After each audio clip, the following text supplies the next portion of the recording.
So, stepping down out of the bus, I headed back to the corner to head west en route to a Braille training session. It was the winter of 2009, and I'd been blind for about a year. Things were going pretty well. Safely reaching the other side, I turned to the left, pushed the button for the audible pedestrian signal, and waited my turn. As it went off, I took off and safely got to the other side. Stepping onto the sidewalk, I then heard the sound of a steel chair slide across the concrete sidewalk in front of me. I knew there's a cafe on the corner, and they have chairs out in front, so I just adjusted to the left to get closer to the street. As I did, so slid the chair. I just figured I'd made a mistake and went back to the right, and so slid the chair in perfect synchronicity. Now I was getting a little anxious. Went back to the left, and so slid the chair, blocking my path of travel. Now I was officially freaking out. So I yelled, "Who the hell's out there? What's going on?" And just then, over my shout, I heard something else, a familiar rattle. It sounded familiar, and I quickly considered another possibility. And I reached out with my left hand as my fingers brushed against something fuzzy and came across an ear. The ear of a dog, perhaps a golden retriever. Its leash had been tied to the chair as her master went in for coffee. And she was just persistent in her efforts to greet me, perhaps get a scratch behind the ear. Who knows, maybe she is volunteering for service. So that little story is really about the fears and misconceptions that come along with the idea of moving through the city without sight, seemingly oblivious to the environment and the people around you. So let me step back and set the stage a little bit. On St. Patrick's Day of 2008, I reported to the hospital for surgery to remove a brain tumor. The surgery was successful. 2 days later, my sight started to fail. On the third day, it was gone. Immediately, I was struck by an incredible sense of fear, of confusion, of vulnerability, like anybody would. But as I had time to stop and think, I actually started to realize I had a lot to be grateful for. In particular, I thought about my dad, who had passed away from complications from brain surgery. He was 36, I was 7 at the time.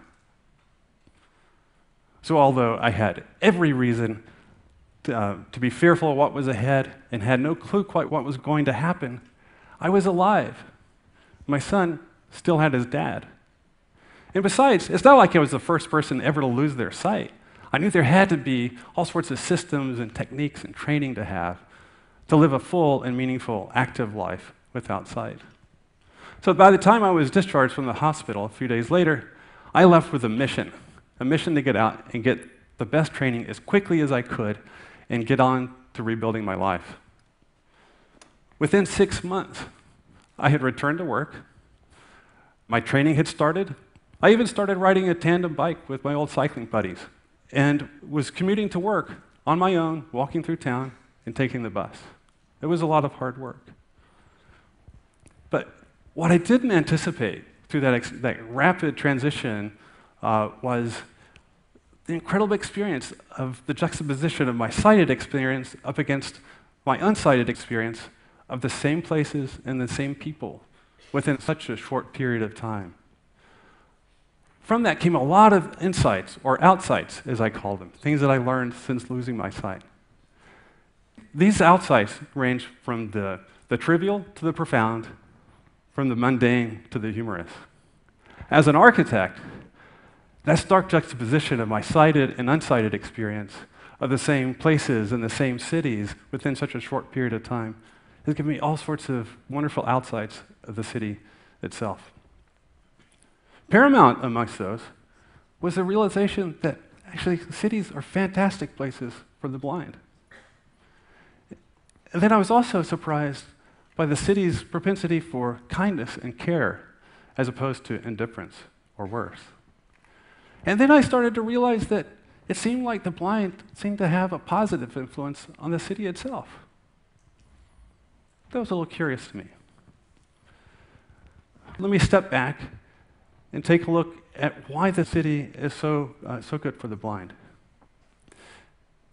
Inherent with the training for recovery from sight loss is learning to rely on all your non-visual senses, things that you would otherwise maybe ignore. It's like a whole new world of sensory information opens up to you. I was really struck by the symphony of subtle sounds all around me in the city that you could hear and work with to understand where you are, how you need to move, and where you need to go. Similarly, just through the grip of the cane, you can feel contrasting textures in the floor below. And over time, it builds a pattern of where you are and where you're headed. Similarly, just the sun warming one side of your face or the wind at your neck gives you clues about your alignment and your progression through a block and your movement through time and space. But also the sense of smell. Some districts and cities have their own smell, as do places and things around you. And if you're lucky, you can even follow your nose to that new bakery that you've been looking for. All this really surprised me because I started to realize that my unsighted experience was so far more multisensory than my sighted experience ever was. What struck me also was how much the city was changing around me. When you're sighted, everybody kind of sticks to themselves, minds your own business. Lose your sight, though, and it's a whole nother story. And I don't know who's watching who, but I have a suspicion that a lot of people are watching me. And I'm not paranoid, but everywhere I go, I'm getting all sorts of advice. Go here, move there, watch out for this. A lot of the information is good, so it's helpful. A lot of it's kind of reversed. You got to figure out what they actually meant. Some of it's kind of wrong or not helpful. But it's all good in the grand scheme of things. But one time I was in Oakland, walking along Broadway, and came to a corner, was waiting for an audible pedestrian signal. And as it went off, I was just about to step out into the street when all of a sudden my right hand was just gripped by this guy, and he yanked my arm and pulled me out into the crosswalk and was dragging me out across the street, speaking to me in Mandarin. It's like there was no escape from this man's death grip. But he got me safely there. What could I do? Yeah. But believe me, there are more polite ways to offer assistance. We don't know you're there, so it's kind of nice to say hello first. Would you like some help? But while in Oakland, I've really been struck by how much the city of Oakland changed as I lost my sight. I liked it sighted. It was fine. It's a perfectly great city. But once I lost my sight and was walking along Broadway, I was blessed every block of the way. Bless you, man. Go for it, brother. God bless you. I didn't get that sighted. And even without sight, I don't get that in San Francisco. And I know it bothers some of my blind friends. It's not just me. Often that is thought that that's an emotion that comes up out of pity. I tend to think that it comes out of our shared humanity, out of our togetherness. And I think it's pretty cool. In fact, if I'm feeling down, I just go to Broadway in downtown Oakland. I go for a walk, and I feel better like that. No time at all. But also that it illustrates how disability and blindness sort of cuts across ethnic, social, racial, economic lines. Disability is an equal opportunity provider. Everybody's welcome. In fact, I've heard it said in the disability community that there are really only two types of people. There are those with disabilities, and there are those that haven't quite found theirs yet. It's a different way of thinking about it, but I think it's kind of beautiful.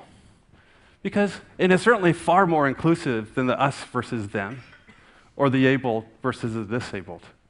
And it's a lot more honest and respectful of the fragility of life.